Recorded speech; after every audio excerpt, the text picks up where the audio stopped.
A reforma tributária foi objeto de uma comissão mista, portanto, Câmara dos Deputados e Senado Federal, a exemplo do que foi feito com a reforma da Previdência, quando fizemos aquele grupo, uma comissão mista também, de deputados e senadores, para um exame prévio a respeito da reforma da Previdência. E, de igual modo, foi feito também na reforma tributária. Ela se materializa hoje nas casas legislativas, através da proposta de emenda à Constituição 45, na Câmara dos Deputados, de autoria do deputado federal Baleia Rossi, e no Senado Federal, na PEC 110, de autoria do senador Davi Alcolumbre e de outros tantos senadores. No entanto, a opção, há mais de um ano, foi que se fizesse uma comissão mista, presidida pelo senador Roberto Rocha, relatada pelo deputado federal Aguinaldo Ribeiro. Diversas audiências públicas foram feitas no âmbito dessa comissão.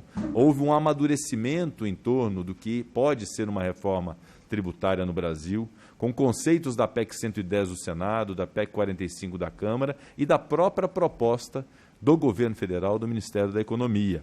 Na semana passada, o deputado federal Aguinaldo Ribeiro leu o seu parecer, o seu relatório a respeito da reforma tributária, acolhendo institutos de todas essas três propostas e fazendo uma proposição em relação à reforma tributária na comissão mista. Não houve, diferentemente do que foi veiculado, a extinção da comissão mista. Na verdade, ela está na iminência da conclusão do seu trabalho, sob a presidência do senador Roberto Rocha, que se desempenhou e se desincumbiu muito bem desse mistério na condução da comissão mista da reforma tributária, mesmo na fase de pandemia, realizou-lhe diversas audiências públicas, mesmo com a privação do funcionamento do Senado e da própria Câmara dos Deputados em função da pandemia. Então, não houve nenhum ato de extinção da comissão mista. Houve uma certa confusão, porque houve a extinção, em razão do decurso das sessões da comissão da reforma tributária da Câmara dos Deputados. Não se trata da comissão mista do Congresso Nacional. Lembrando que essa comissão mista ela não tem uma previsão regimental.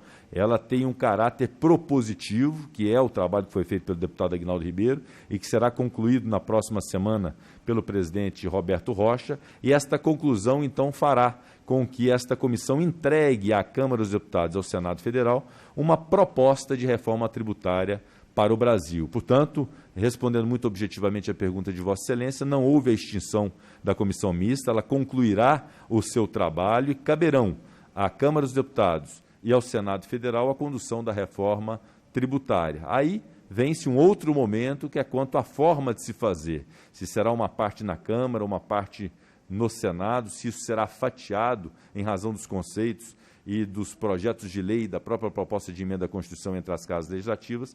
Essa é uma negociação política que será feita entre Câmara dos Deputados e Senado Federal, oportunamente, tão logo se apresente a proposição pela comissão mista da reforma tributária. Portanto, reconhecemos a importância da reforma tributária. O trabalho da comissão mista foi um trabalho grandioso, de muita dedicação, para poder se estipular uma proposta, um conceito de reforma tributária para o Brasil. Muito obrigado, senador Lazier Martins.